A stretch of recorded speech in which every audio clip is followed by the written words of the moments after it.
We ready? Yes, just make sure your microphone's on. Yep, it's on. How apropos for Village of Marvin. All right, I'm not going to gavel, so, just for Rotary, we ding the bell. All right, so I'd like to call the Marvin Planning Board meeting on July 18th, 2023 to order.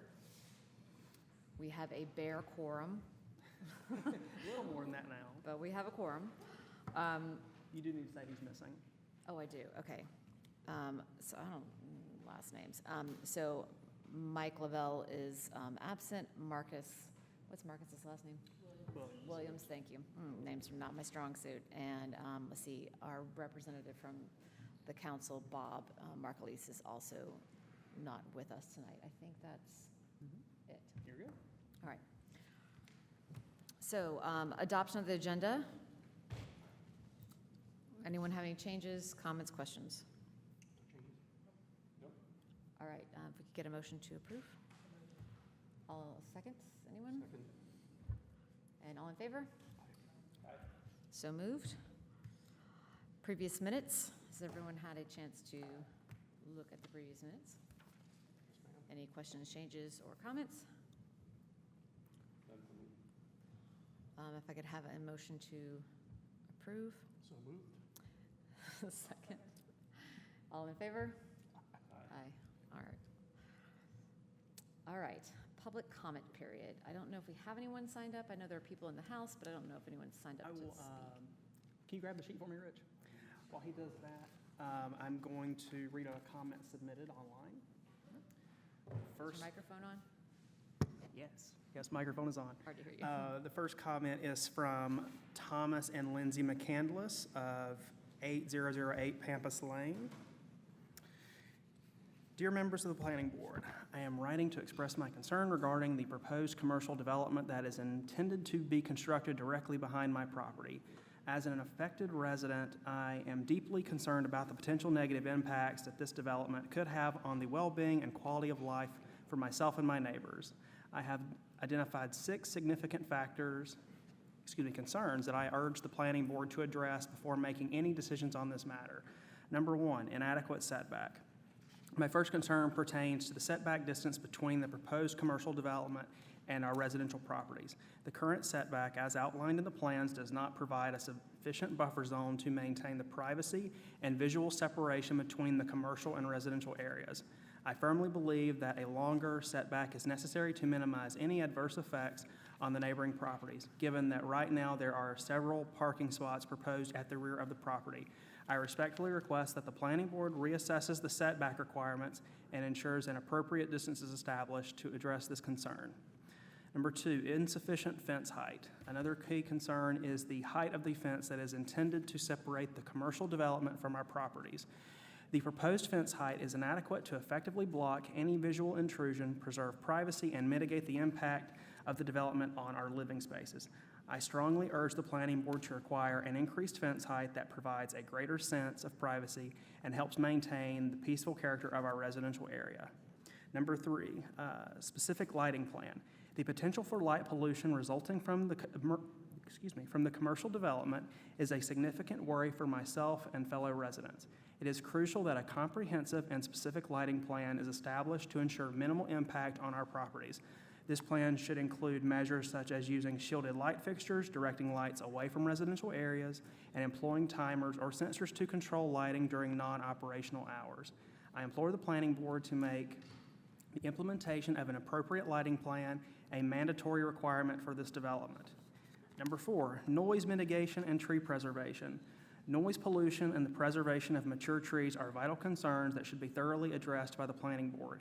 It is crucial to establish strict noise mitigation measures to ensure minimal disturbance to nearby residents. Additionally, the proposed commercial development must take every effort to preserve the existing mature trees on the site. These trees not only contribute to the aesthetic appeal of the area, but also provide environmental benefits such as shade, noise reduction, and habitat for local wildlife. I urge the Planning Board to require a detailed noise mitigation plan and strict adherence to tree preservation guidelines during the construction and operation of the development. Number 5, deviances. It is alarming to see the developers' deviances from the building code in the proposed commercial development situated directly behind my house. It is deeply concerning to witness a disregard for the established regulations and standards put in place to ensure the safety, integrity, and harmony of our community. Such deviations not only demonstrate a lack of respect for the well-being and rights of the neighboring residents, but also pose potential risks and disruptions to our daily lives. Additionally, these deviations set a precedent for future development. I implore the planning board to take action to address these deviations and enforce strict adherence to the building code, thereby upholding the principles of fairness, transparency, and the collective interest of the community. Number 6, connection from the walking trail to the property. I vehemently condemn the proposed idea of connecting the proposed commercial development to the walking trail behind my house. The walking trail serves as a peaceful and serene retreat for residents, offering a tranquil space for recreational activities, exercise, and a connection to nature. Introducing a commercial property in such proximity would undoubtedly disrupt the tranquility of the trail, bring increased foot and vehicle traffic, and compromise the safety and enjoyment of its users.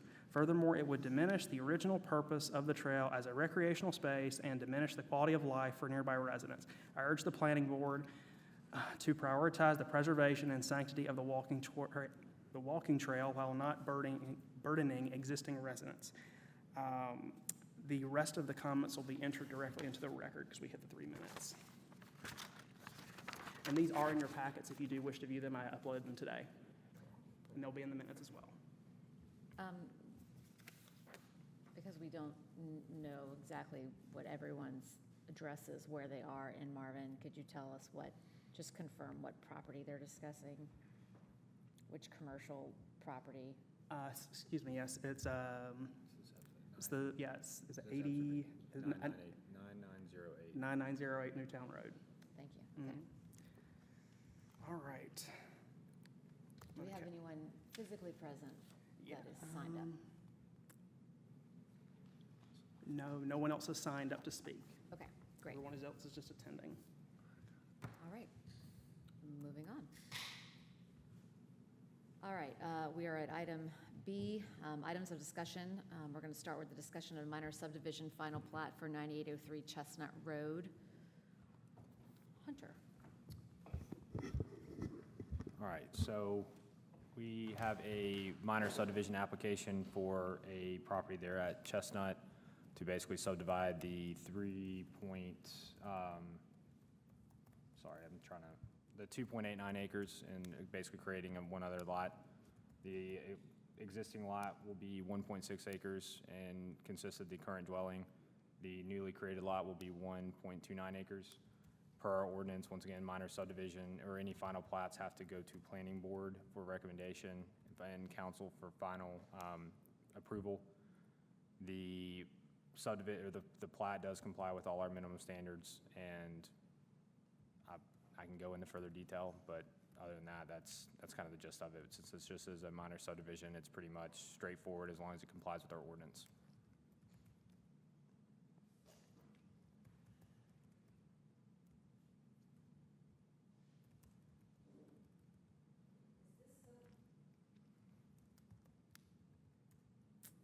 Is this the one we were talking about, this is like admin, really, and this is just FYI? Correct, but this is something that, yes, we'll probably change with the development ordinance rewrite, because most minor subdivisions, I mean, once again, if they comply with the ordinance, council really doesn't have the authority to deny them. It's an administrative, in theory, an administrative type approval, but per our current ordinance, this is the process for any final plat approvals. So just following what our current ordinance states, and as mentioned in my report, the lot complies with our minimum regulations. And I have a question. So this is on Chestnut, basically Chestnut and Pacer, but not off of Marvin. Correct. It's on the interior. So and I know this isn't necessarily our business, but I didn't think that you could subdivide, like, does their HOA allow subdividing? I'm not sure, and that is still something that is a civil matter between the property owner and the HOA, if so. If they come to me and apply for a minor subdivision, We have to, I can approve it. If their HOA, if it meets our minimum lot regulations, once again, it's approved by the village. If they live in a neighborhood that states like minimum 4-acre lots, I don't enforce covenants, I don't enforce what's on the plat. We have our minimum regulations, and that's that. So, that, I have no idea.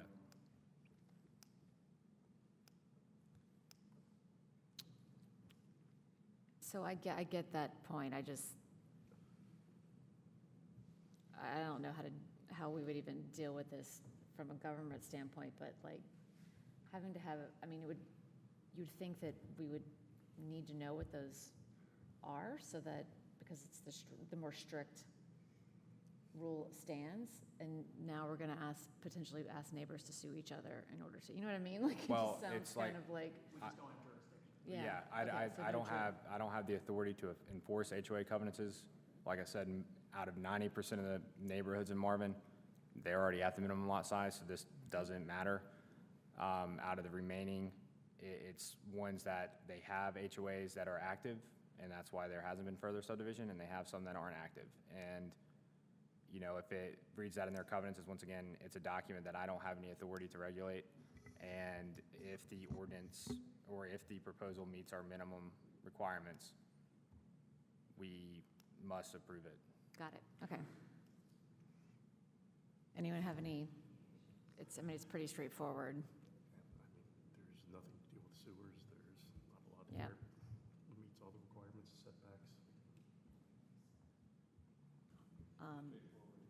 So, Ken, would you be willing to make a motion?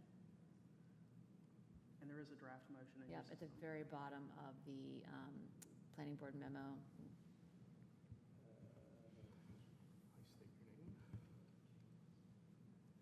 I, Ken Marino, make the motion to recommend approval of the final plat for minor subdivision 49803 Chestnut Road, and find that the proposed minor subdivision complies with the Village of Marvin Code of Ordinances, the Village of Marvin 2020 Land Use Plan, other officially adopted village plans, and is reasonable and in the public interest, and are consistent with the surrounding uses and zoning. Do we have a second? All in favor? Aye. So moved. All right.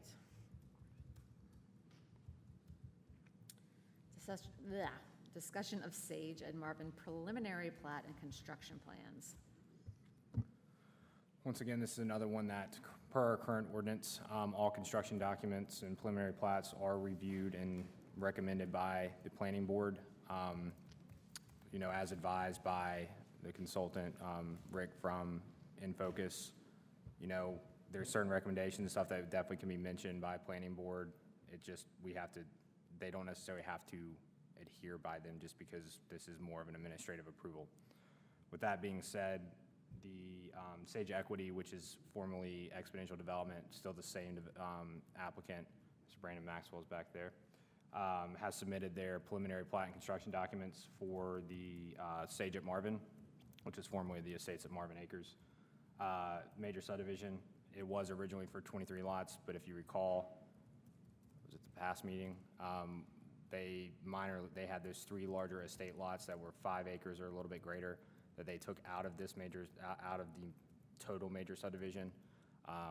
Everything still complies with our ordinance from a subdivision, major subdivision standpoint in regards to minimum lot size and required open space and buffer requirements.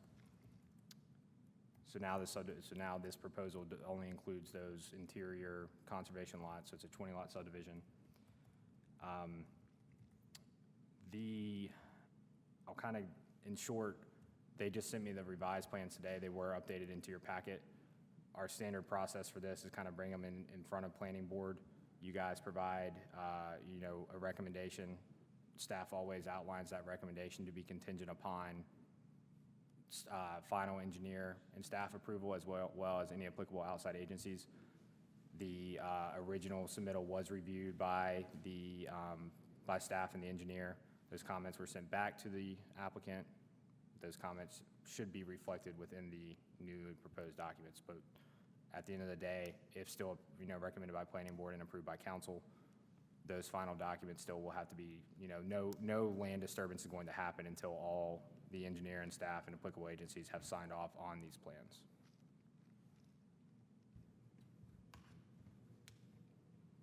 Does the board want me to go through the staff report, or? Nothing's really changed, No. They've just taken out the, just those, the three homes, right? And like I said, when it gets into the specifics of the grading, sedimentation, erosion control, all that stuff's reviewed by our engineer, so I'm not gonna necessarily go into detail with that with the board, because, but they are still proposing, let's see, what was it, over about 20% common open space, which exceeds the minimum of the 15. They are proposing, once again, the ordinance, if they provide that common open space, does allow that the minimum lot size be less than 30,000 square feet, but no less than 25,000 square feet. Only 30% of those lots.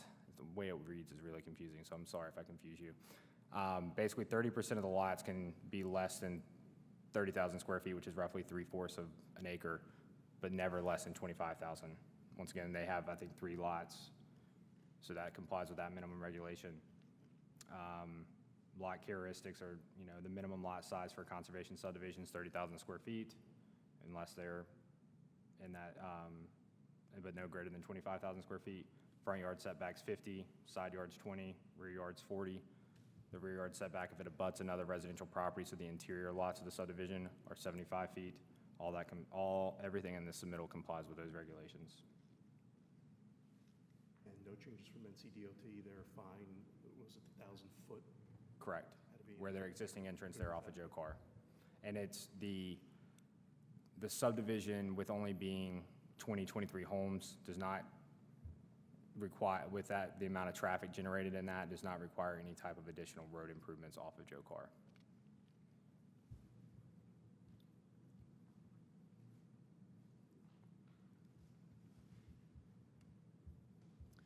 anyone have any questions, comments, concerns? Let's see what I do. Well, since we are few tonight, I will make the motion. I'm assuming I can do that. You can. Yeah, okay. I will make the motion to recommend approval of the Sage Marvin preliminary plat and construction plans contingent upon successful village engineer review and approvals from all outside applicable agencies. This would be applicable outside agencies, that's my bad. That's what it says. Outside applicable. I think I should say applicable outside agencies. Do I need to restate? No. Use All the right. second. All in favor? Aye. So moved.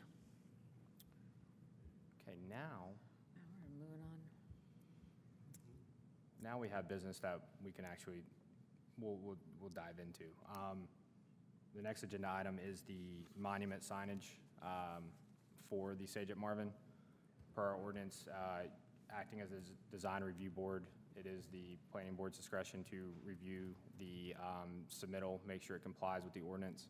I have provided a staff report, and I'll kind of go into detail of that. The applicant is still Sage Equity, but at the same time, their sign consultant is online. If there's any additional questions, I'll go into my report, and if they want to add anything, be happy, let them speak at that time. So the proposal is for the monument sign, the fencing and landscaping, as well as the entrance gate.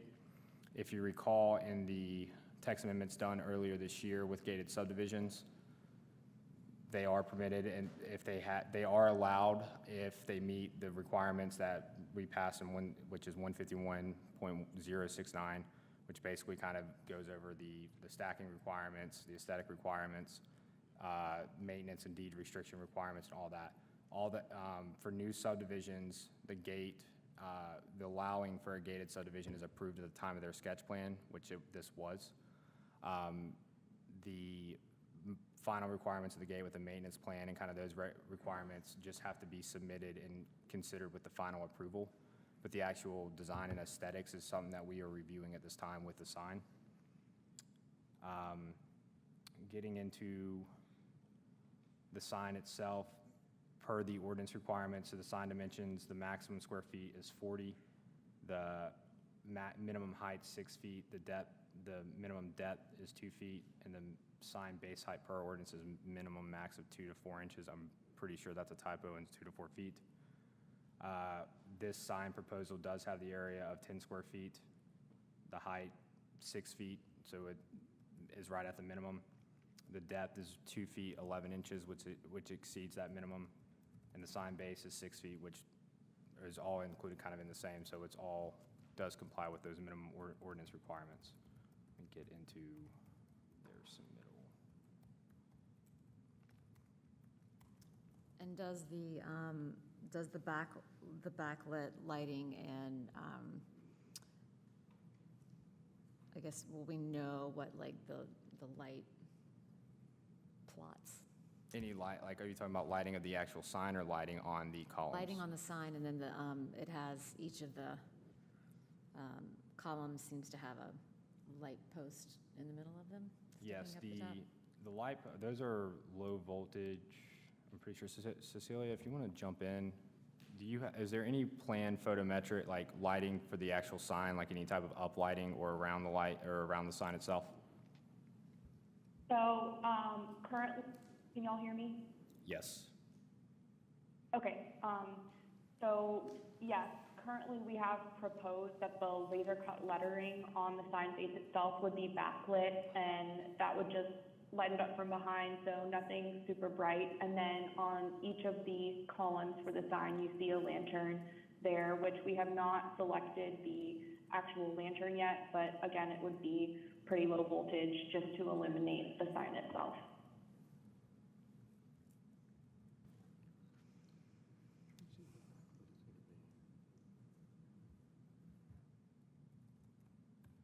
Oh, no, there's barely any metal there.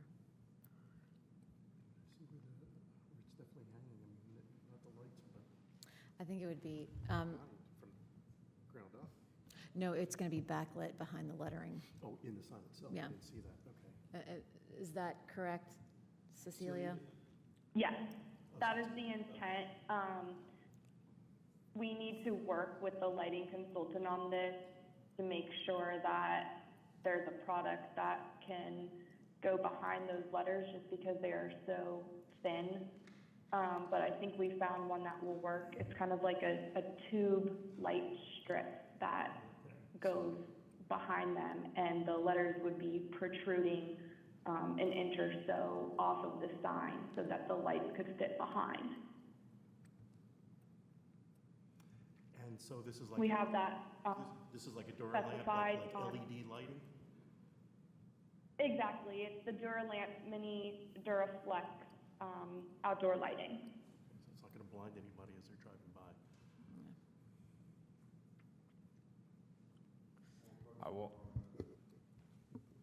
I will also mention that regardless of the light submitted in this, the lighting still has to comply with our outdoor lighting chapter of 152.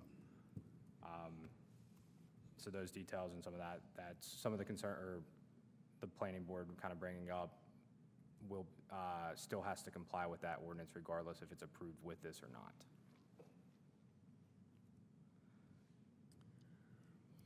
My only question, besides the fact I think the font is a little hard to read, my only question is about visual like sight lines coming out. And I know that the landscaping, it says like landscaping done by others, so, but then like there are trees and things proposed later down, so I'm kind of confused as to.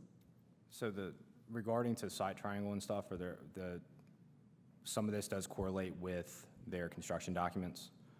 Two things with that is that, one, NCDOT will review for their driveway permit, making sure that any type of landscaping or installed signage, fencing, any of that has to, meet the standard for adequate site triangles and safety.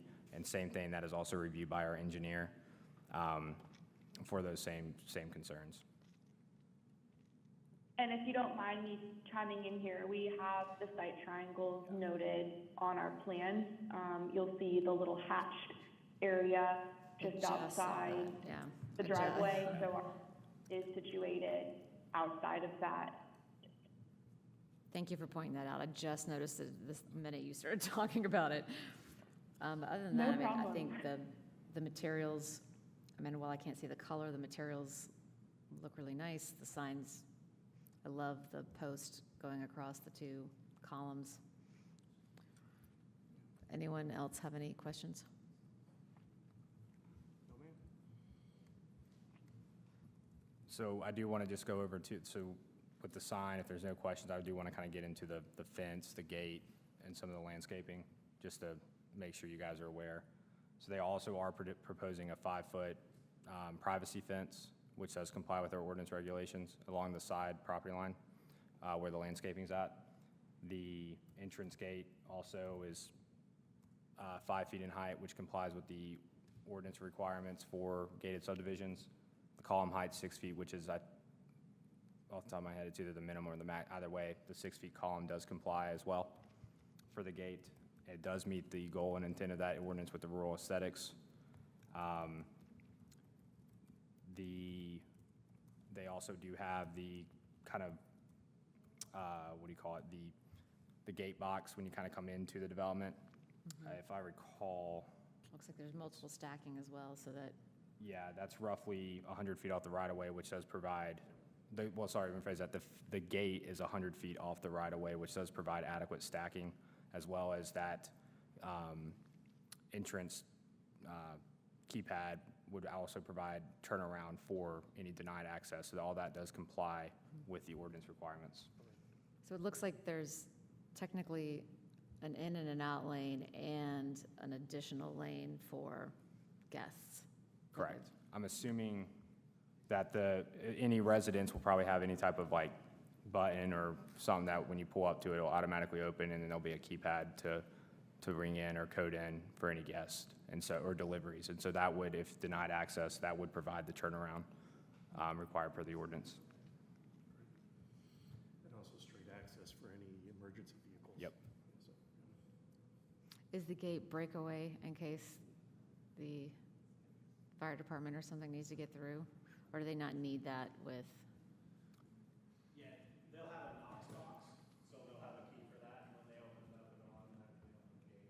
okay, great.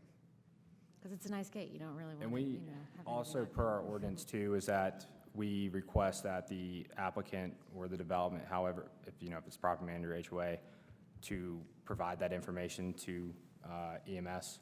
So then potentially if there is a call, then if there's either a code or they potentially will have a button to open it without having to get to the Knox box. Okay. Like I said, all that goes into the details of the maintenance plan and making sure that, the maintenance of the gate and all that stuff is in their CCRs, and that just has to be approved or / proposed and reviewed before the final plat's approved. So a final plat, they're not gonna be able to like quote unquote develop any lots until that stuff's met anyway as well.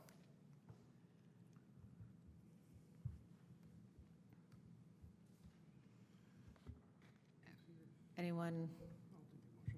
All right, let's do it. All right, I'll go ahead and make the motion to approve the subdivision entry signage and access gate for the Sage at Marvin contingent upon applicant meeting all the other requirements for 151.069 prior to the final plat approval, village engineer review and approval.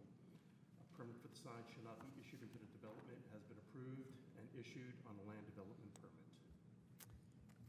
Can I get a second? Okay, Melinda seconded. All in favor? So moved?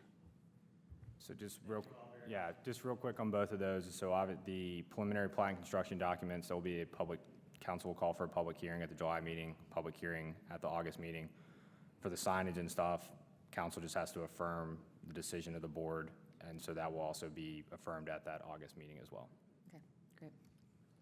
Enjoy your evening. Thank you. All right, discussion and recommendation of CZ 2023-1, the ZEPSA rezoning submittal.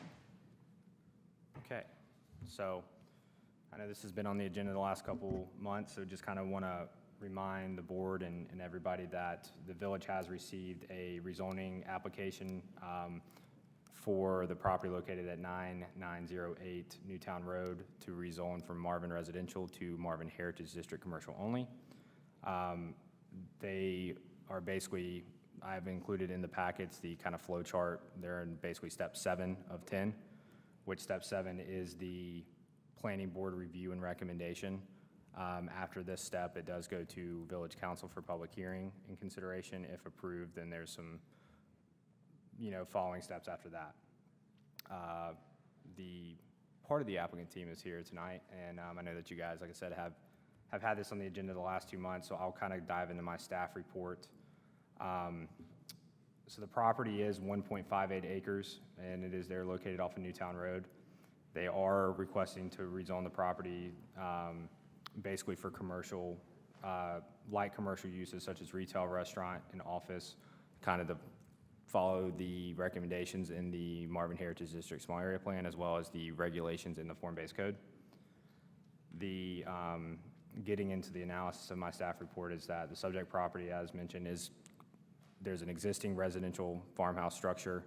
It's also then kind of vacant because right now the previous owner and resident of that dwelling no longer there. To the north is the Preserve at Marvin, which is residential / common open space. It does abut the 30-foot common open space buffer of the Preserve at Marvin. To the south is the Fincher property across Newtown Road. To the east is the Crane store, or also the current land use could be vacant, but there is an existing structure on that property. And then to the west is Weddington United Methodist Church. As mentioned, there's an existing 100-year-old farmhouse, carport, and shed. The applicant is proposing demolishing the carport and shed, but keeping the existing structure and renovating it for the development. The proposed development would also convert the interior and exterior, would convert the exterior farmhouse to commercial, such as a restaurant, per the ordinance. They would also add a 1,500 square foot commercial kitchen addition to that existing home to service the restaurant. Additionally, the proposed development includes 2 new buildings totaling, the buildings themselves being proposed are 5,000 square foot footprint. They're 2 stories, so they're 10,000 square foot each. This totaling roughly 21,550 of new gross building area on the site. The applicant also is proposing this to be a phased development with completion not anticipated to exceed 10 years. In their development agreement, the phasing plans roughly, if approved, they would retrofit the existing structure and build the commercial kitchen within the first year or 2, build the first mixed-use building there that's right behind the commercial kitchen within that first 2 to 5 years, and then the final building within 5 to 10 years. Permitted uses. The intended uses of this development is include specialty commercial and retail space, offering goods and services such as ice cream, coffee, specialty foods, wines, gifts, clothing boutique, art gallery, and et cetera on the first floor of those new buildings, with the second floor being kind of more of an office reserved for any type of professional office space, as well as restaurant or tavern being proposed there in the existing structure.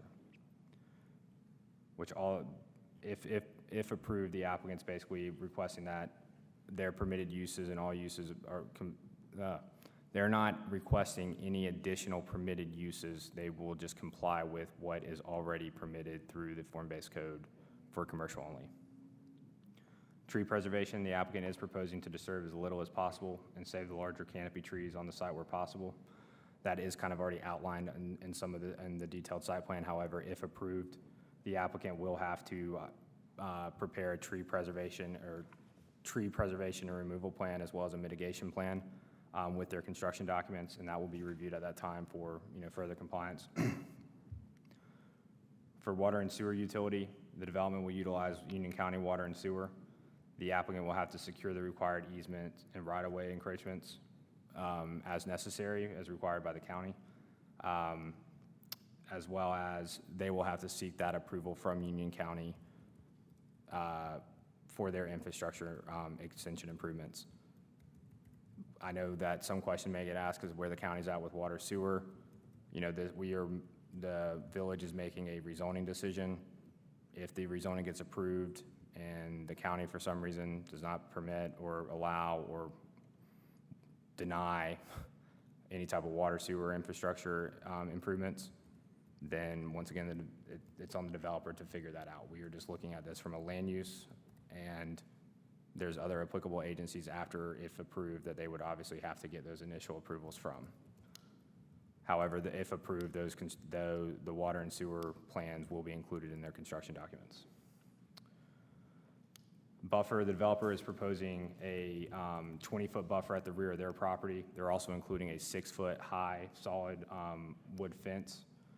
This is accompanied by the 30-foot common open space buffer from the preserve at Marvin. And they're also including a 5-foot landscape buffer on the side property lines. If you recall, this also does comply with the revisions of the form-based code, the minimum 50 feet buffer requirements, that basically no structure, no parking, any of that encroaches within that 50 feet, as well as if the property abuts an existing dedicated and reserved buffer that can contribute to the required buffer, as long as both buffer requirements are met for both properties. Open space, the applicant is proposing 28.26% of landscape and buffering on the site. That does include the back buffer, the landscape buffer, and additional landscaping throughout the site.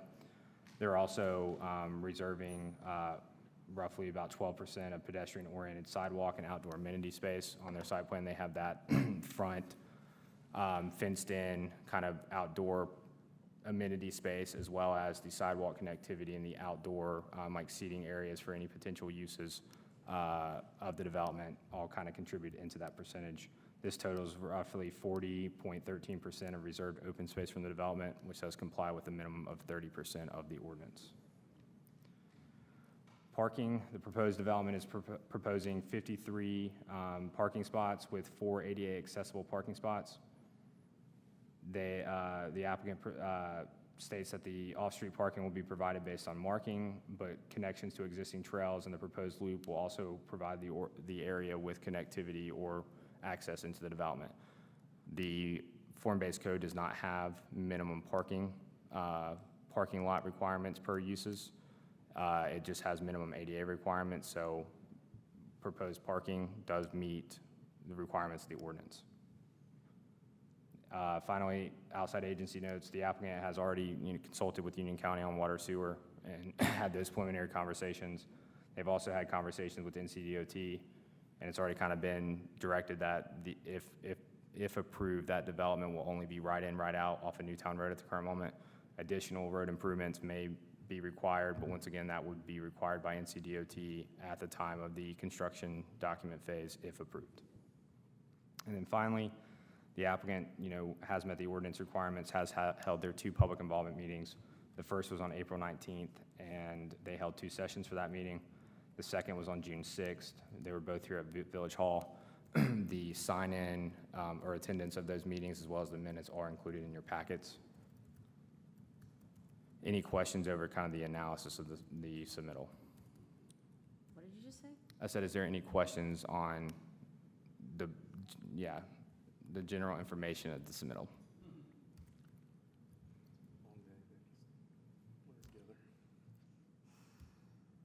I have some very specific questions, just based on the public comment. The evergreen buffer in the back, and I know that they're asking for deviations. Mm-hmm. But the evergreen buffer in the back, how high do those trees typically get? Like what type of, because we discussed this at a previous planning board meeting, that a 6-foot fence, especially when it's like another foot elevation above, to me personally is adequate, but I am interested to know how high those evergreens might get. Please come up and answer the question. Answer our questions. Well, I know that's not you, you're, thank you, Chair. Yeah, Suzanne Todd here on behalf of the applicant. Didn't want to apologize. The ZEP says this is their family annual vacation. The entire Zepsa family is gone, so, but, you know, you still have us and Brian Janess, our landscape architect, as well as Tom West, our engineer, here to answer all your questions. And will you answer Yes. Ms. Kate's question? Thank you. Right, the plan is to put a row of evergreens that will be 6 feet at planting, but they would get up, and we can add notes, they would get up 15 to 20 feet is the plan. So they'd be evergreen. Like a cone shape? Not, and probably, the one that you're thinking about that someone had brought up was Leyland cypress. It's not Leyland cypress because they Right. don't do well here any longer. Right. Something more like an arborvitae or a Chindo viburnum, if you know any of these plants. But they're just Sure. tall evergreens that are known to do well here. Burford holly's another one we could do. Okay, so like they're fuller. They're Full, not as- full to the okay. ground and tall. And you said they could grow between 15 and 20 feet? That would be the plan. Okay. And to add to that too, that the additional plantings is being added into what is all the existing vegetation there. Right. So there is existing, the site is pretty heavily wooded, and there's pretty significant canopy tree cover at the back of the property, so that will remain, and the evergreens will kind of be installed. What's being proposed is that you have the parking lot, the 6-foot-high fence, evergreen screening, and then utilizing the existing vegetation to make sure that any type of potential light pollution, any of that stuff is mitigated to fully.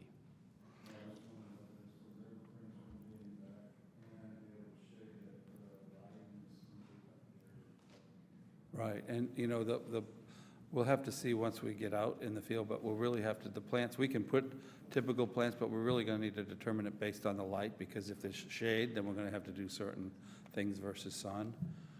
But as Hunter was saying, there'll be the parking lot, then the fence, then the 20-foot buffer that'll be existing trees with the evergreens mixed, and then there's the 30-foot buffer on top of that where there is the existing pathway. Yeah, we'll locate them. We said, well, I think we said, yeah. No, yeah, we showed them kind of in a row, but they'll need to be But we- located, and that's what's in our notes. Right. Right.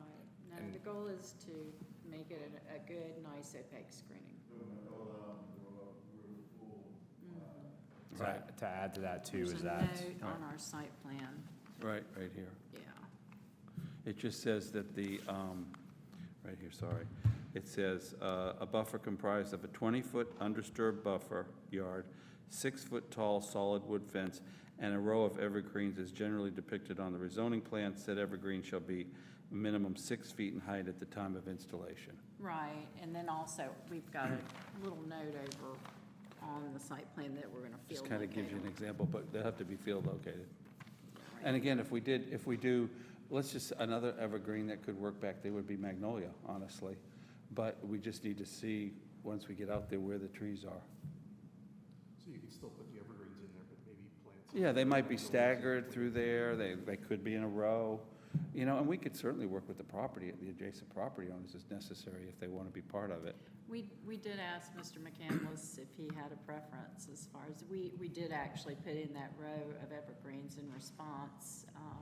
When he did raise his hand, and we were sensitive knowing that he's right behind our site, and immediately, you know, set up a meeting with him and met him on site with our full team to discuss his concerns, and as a result, we did in fact put in that planting of evergreens, and did actually ask him, you know, do you have a preference? We want something native, but here are some options. We didn't get a response So to that, but we could put kind of an example of the plants that'll work there.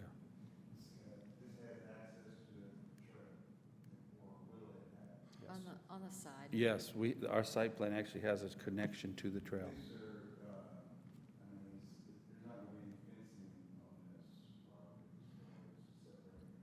Just a buffer along the back of the parking to provide For additional screening, yes, a 6-foot wood fence also, in addition to the screening, the landscape screening. It's not I enclosed. mean, there could be a, It's only across the back, though, that's. Yeah, it's Hunter, not, no, Hunter, it's not Hunter, an do you want enclosed property. to, can you pull up the plan? You could walk right around it, I mean. And that's, and, you know, and that's the thing about like, that's the thing about that particular comment is that you can't control people not accessing, like, they're gonna walk over the grass. You know, if, this, I mean, really, it's a On their two-way site. street.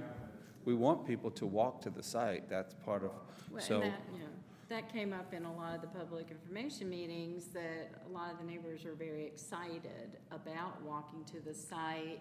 I do believe Mr. McCandless, I had actually drove through his cul-de-sac campus just to visualize, but there is actually a walking trail that goes along his property, which may be why he doesn't want that connection. yeah, I mean, the trail already exists back there, correct? Correct. Right, so, and all they're adding is a Little connector piece. gravel walkway that borders the side of the property. So it's not like they're paving it, And and I'll- it's not like people wouldn't just walk across the grass to get back there, you know what I mean? So, Correct, and I'll also mention that the reason that the applicants proposed this is, one, it is kind of it hits on it in multiple goals and recommendations of both the 2020 land use plan and the small area plan on pedestrian connectivity and, you know, connectivity in between sites or adjacent sites, neighborhoods, and so on. I will mention, I think it is referenced in the public involvement meeting minutes. There were some preserve residents that came to those meetings and wanted that connectivity. They wanted to be able to walk to the site. I know, and I mentioned in the last planning board meeting, you know, it can be a recommendation that maybe the developer doesn't install the connector, but at least the easement's there.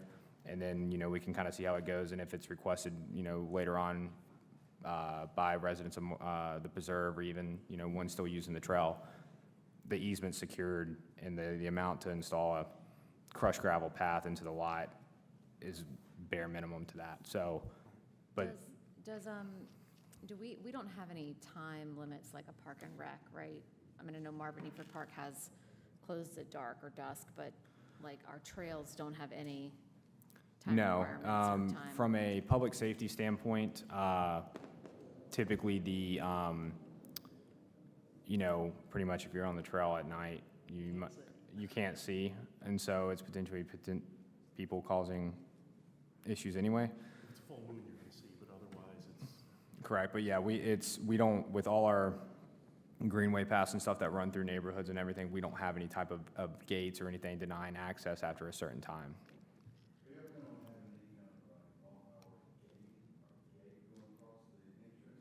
no.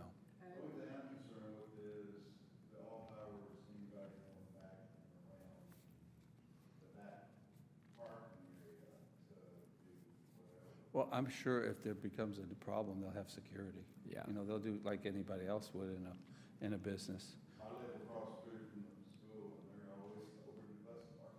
That's all they, you know, do all kinds of stuff at all times. I mean, I guess he could close it off, but I mean, that's not the intent unless it's necessary. Yeah, that's gonna be a growing pain that we have to deal with as a community. I mean, you know, I mean, like, kids have been, before I built my house at the end of Meadowlark, like, we'd find people parked down on our cul-de-sac all the time until we started, you know, being present, so. Yeah. We'll give Officer Swan something to do. I also want to add, I can't remember if I mentioned this, that with the questions about the landscaping and that, one of the recommended conditions would be that they provide a detailed landscaping plan with the species and all that during the time of the construction document phase. Once again, during this, is that they provided the detailed site plan with kind of those conditions, and they'll have to provide some of that anyway to meet our ordinance requirements, and then that can be reviewed by myself. It can be reviewed by the county urban forester, you know, from a species standpoint, and he's already provided some kind of, you know, feedback to me on a few of these items, so that will be required anyway, and once again, we can make that a condition just where it's specified clearly. And that can, to add to the other comment about the lighting, once again, the photometrics and lighting plan will have, was a requirement of their construction document phase and will have to comply with the ordinances, and that will also then be reviewed with the construction documents if approved.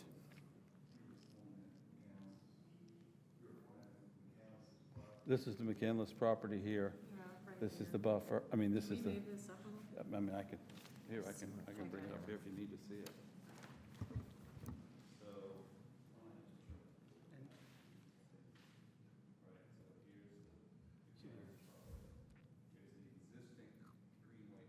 Which is a 30-foot width, and then you have the 20 there. Right, so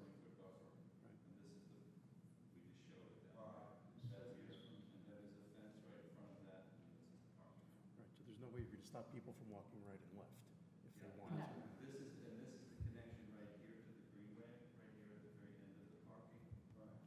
Yeah, I think that's what you're referring to. Now, one of the things I do have to say is when we approved Marvin Gardens, Hold on, you're not on. I'm sorry, when we approved Marvin Gardens, there were 6 or 7 homes that backed up to the back of Publix. And with the landscaping that was placed in there, now it has come in. They have lighting in there, and it's, hasn't been an issue as much as some of the neighbors thought that it was going to be. Now, I can certainly understand how the gentleman who lives there, it's unknown at this point. I think more it would be unknown for him is that how many people within the preserve are going to then start cutting through potentially his property. Is there a walkway that, from his home? Is it in between there that gets to the existing trail? There's a trail, right. So I'm just wondering how many people walk that now, and again, when you start putting in some commercial, how many more people are going to use it? How many people live in that? I mean, well, true, yes. And again, you're not going to do it when it's 96 degrees outside, but certainly in fall and spring, I could see people walking to it. But isn't that the whole idea of what the Village of Marvin is? I mean, we're talking about walking trails for 30-plus years and connectivity. Just so I can understand, but this is between his property and the neighbor's property. Okay. So Pampas, I'm on Pampas. Okay, I need to drive by there. I haven't seen that, but I okay. was trying to visualize it, and I guess this trail then goes to the walking. Goes to the walking trail, okay. Right. Again, I'm not trying to discredit what they're talking about, but with the lighting, Yeah, from the circle there, yeah. Yes, yeah. Correct. And That's actually something with the village. yeah, so when the preserve was originally approved, they granted a greenway easement that originally started in that cul-de-sac and goes all the way to, I think it's Painted Turtle in the preserve. Goes, It's Golden Bell. Painted Turtle was in Marvin Creek. okay, yeah. Well, hold on, I'm looking at it, I'll tell you. But it's always been. White Dogwood. Yeah. That trail runs from basically right out here, and we actually built a connector piece to it, so it connects right there, basically what comes up beside Mr. McCandless' property, and it goes all the way around the preserve and winds back up into the interior of the development. It has a connector to the preserve, the few 8 homes there that's part of the preserve there off of Golden Bell, the cul-de-sac that's on Marvin Road, as well as the Marvin Loop gets constructed, you'll have that pedestrian connectivity at the front of the development, which will, in theory, probably be, if any residents, of other neighborhoods or anything, will probably utilize that pedestrian route compared to the trails. But at the same time, this district is set up to have this pedestrian connectivity to provide that, because we want that kind of, that feel. We want to create that place of community for residents of Marvin and whoever to come and enjoy, as outlined in our land use plan and small area plan. And we certainly, we are shy of this little connector here, because that is what's required by the ordinance. But we also, in response to Mr. McCandless' concern about having this connector open to the trail, we did add a deviation to our deviation table asking to not have that connection. It's really up to you folks. We'll do I think from a staff recommendation is that we either can leave it as is, or once again, as long as we have the easement secured, that's the most important thing, to where then we can have that connectivity one way or the other in the long term, and then potentially let, council either make that decision at the time of the rezoning, or once again, we can make a condition that the easement's dedicated to the village, and further conversation can be had of the installation. Well, whether we show it or not, people are gonna find a way to get there. Yeah. I was They're gonna getting- walk all- Pathway They're gonna walk exists. all over your grass. Right, I was getting ready to say, I So- think if we're gonna have Might the, as well make it nice. If you're gonna have the Greenway path and the connection, we need to connect it. I mean, it's all, you've already set the tone for it. What, the concrete plaza, is that, what is the type of concrete that like allows water through? Is it impervious Permeable. pervious pavement? I mean, is it, it's just, there's just a lot of concrete right there, so just wondering.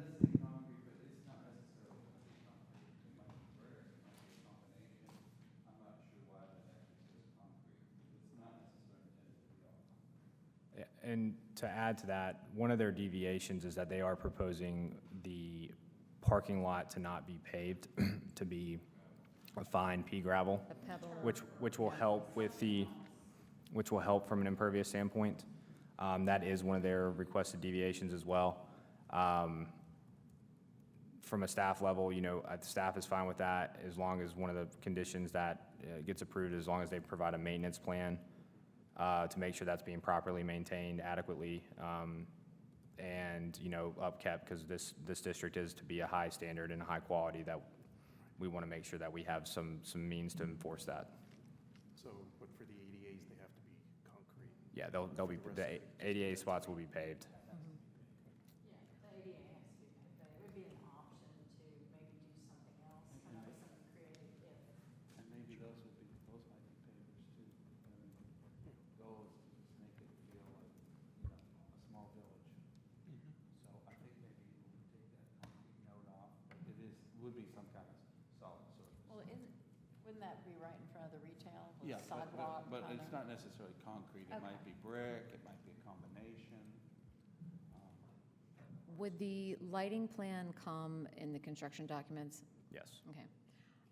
Then we can deal with that then.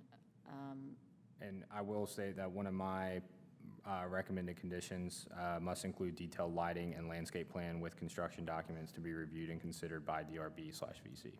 Because per the ordinance now, from a design review board standpoint, for example, Marvin Gardens, yes, the rezoning gets approved, it still goes through that aesthetic type process and review process by staff and DRB, mainly just to make sure that what they're proposing from an aesthetic and all that, it still kind of complies with what the original approvals were. And I think we discussed this at our last meeting about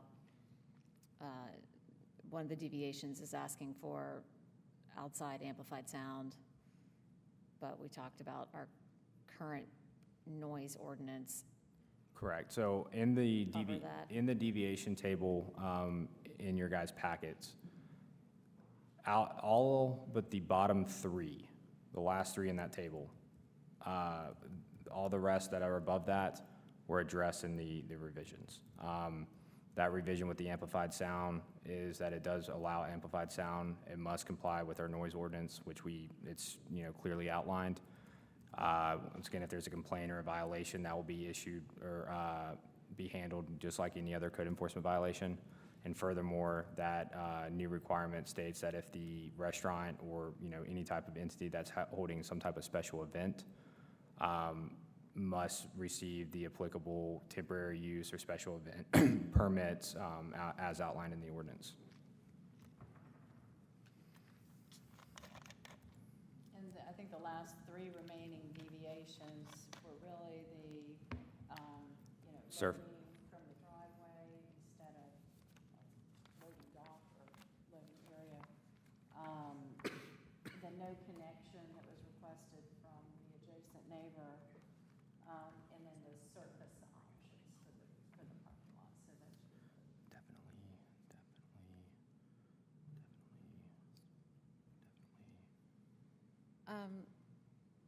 This, I don't even know if this is the right time, and Mike Lavelle got on me the last time I said this, but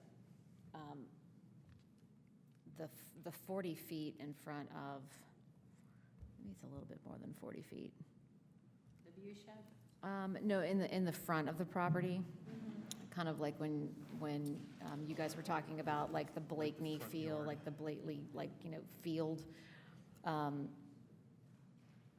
It just, as a parent, it just makes me nervous to just have an open play area where, where anyone can just run around, but then it'd be right next to the road, without any kind of division or, like, kids, they are going to. I know, but we also have churches right here on the same road where on Sundays, well, they do now, but I mean, this is, Yeah.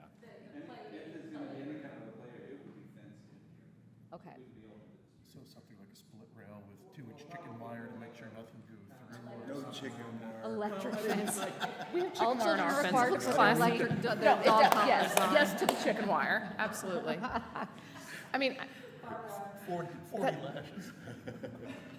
I don't think that, I appreciate what you're saying, like mom to mom, but I don't think that's our job to govern that. Well, the use of the space is. Right, but whether or not people let their kids run feral and kick balls into the street is not. I know, that would be, That's a liability, though. We've talked a lot, we will absolutely be fantastic, because we're not in small things out there that's close to the road. This will all be fenced in if in fact it becomes a player, we call that, but it might just be an open, it just might be. might be open space, yeah. This might be a garden, we just don't know yet, it really depends on how it begins to develop, if it's a place that's for a lot of families with kids, well then we'll turn that into a place that's kind of kid-friendly. I think, No, but I like certain things, get butterflies out there and bees and other kinds of. okay. About 1,000 tonight. Yeah, no, please don't, please don't.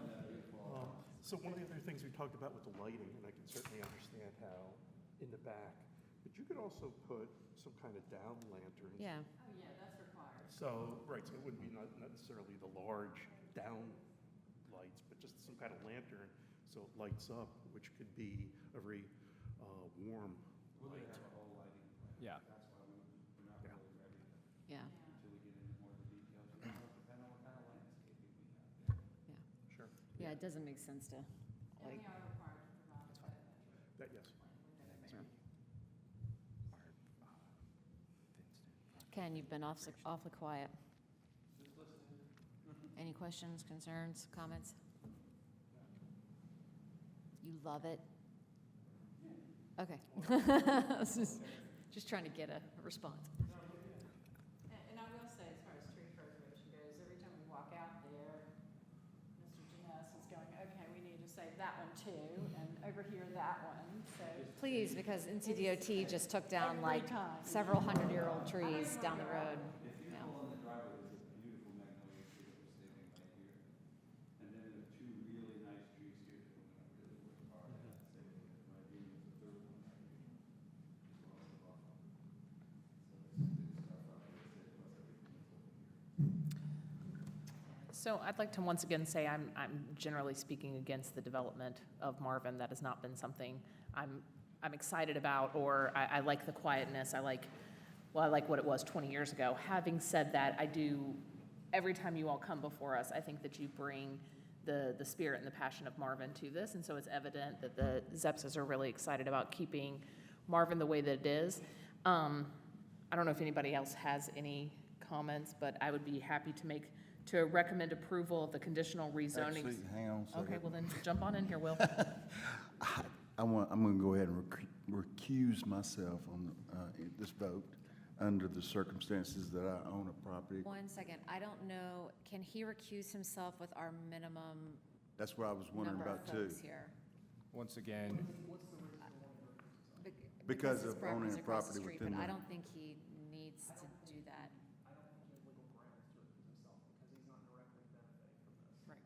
Not directly. I just want to make sure Yeah, that not directly this is benefiting. my intent, but, as far as, Yeah, Will, I don't think you have to. Thank you for Yeah, offering, Austin said but, you're good. Just letting you know. Okay. Yeah, unless your last name is Zepsa, I think you're good. It's not. Okay. Yeah. Right. And you don't if they're zoning. Well, at the Are you beginning, gonna- I was like, Yeah, I know. okay. We got more clarification on it though, so I think you're fine. Yeah, I appreciate that. No other conditions that you want? Well, no, I wanted to, I was going to work on that sentence. Yeah. So what I wanted to do is I wanted to recommend approval of the conditional rezoning submission with the additional condition that the deviation to remove the connection be removed, because I think that personally, people are going to walk across the grass, and if the whole idea for Marvin and the Parks and Greenway is to connect the area, it strikes me as, for lack of a better phrase, asinine for us to then not want to connect something. So I think if we're gonna build commercial, it makes sense for people to be able to walk to it. And while I don't think we necessarily need to put a bridge across Newtown Road has been discussed, and I don't think people are gonna be coming through that roundabout on foot, I do think it makes sense for the neighborhoods that are right there to be able to take advantage of that.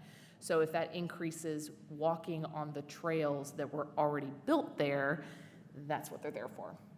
So I don't believe that any of us have the right to say that we shouldn't be walking on the public trails that were built around the city, so, village. That would be my statement. That was really long. Would you like me to condense that? But it was as, Would you like me to read off the list of the recommended conditions?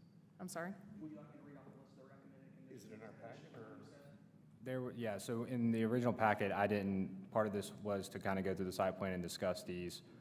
I did some draft, recommended conditions today. They're pretty straightforward. I just would like to include them in the motion. I've already kind of went these over with the You can applicant. include whatever you like. I just wanted to say, I think that we should take away that deviation. Okay. I agree. You want to read it? I can. To recommend approval of the conditional rezoning submission with the following conditions: remove the deviation, allowing a trail connection, require a detailed lighting and landscape plan with construction documents to be reviewed by the Design Review Board and Village Council, consider fee in lieu or potential improvements of the Marvin Loop to be installed by the developer. An easement for the Marvin Loop will be dedicated per the site plan to the village, to consult with NCDOT on potential road improvements, right turn stacking along Newtown Road, require a maintenance plan and agreement for parking, landscaping, buffer, et cetera. Remove rear parking and increase rear buffer if extra parking is secured from neighboring properties, and to require the front recreation area to be fenced. If needed. Yeah, I mean, that's kind Saying of, that's the intent. You mentioned the maintenance plan for landscaping? Yeah, which all of that will be covered in the maintenance plan anyway. I don't think we want to necessarily agree to that fence unless we need it, Yeah, only because we don't know yet. if it becomes a recreation. Well, that's why I put if front recreation area to be fenced. So I guess maybe the qualifier is recreational area. Okay, so yeah, if that's it good. becomes If it's a recreation. It is That's recreation why I wanted where it. it's fenced. Absolutely. So Got it. if there's other language that you guys want to agree to, that's fine. I think we understand what we're saying, but Yeah, Yes, and once again, these are just recommended conditions for the council to consider. I've went over pretty much all of these with the applicant already. Once again, with this being conditional rezoning, these conditions both have to be mutually agreed upon by the applicant and the council at the time of the approval. So these are kind of just being recommended to council with that, and I'm going to work on those specific conditions for the public hearing for the council. But I'm,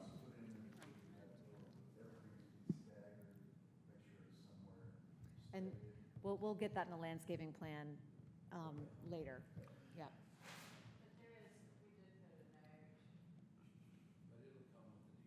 Yeah.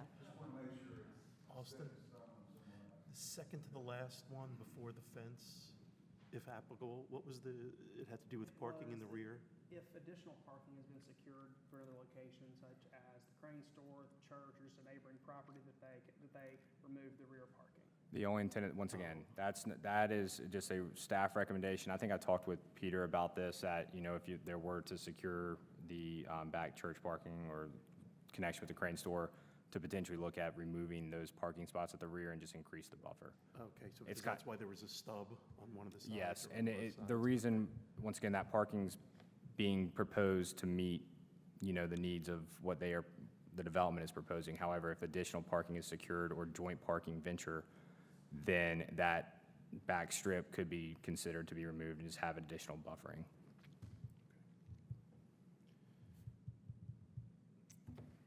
So does Melinda's motion stand?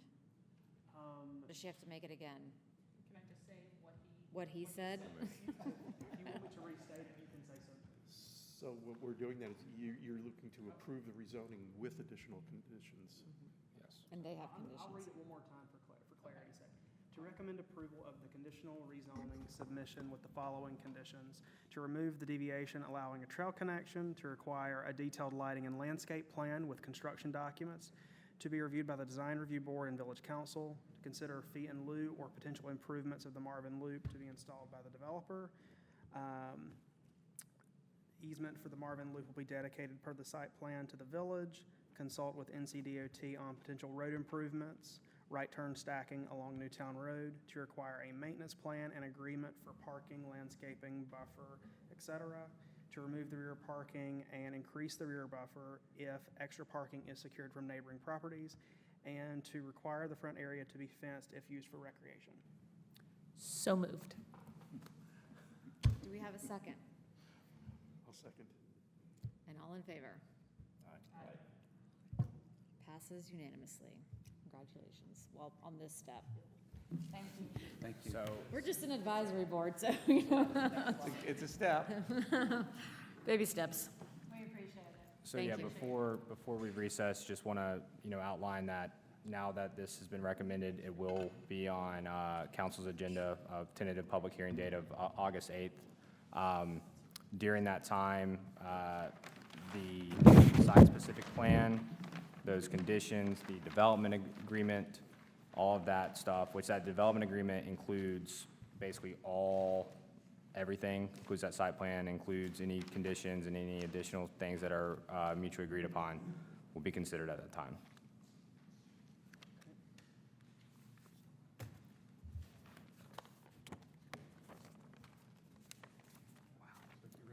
All right. Then we will recess this meeting until Thursday, July 20th at 6 PM in this same room. So moved. All in favor? Aye. So moved. Thank you, everybody.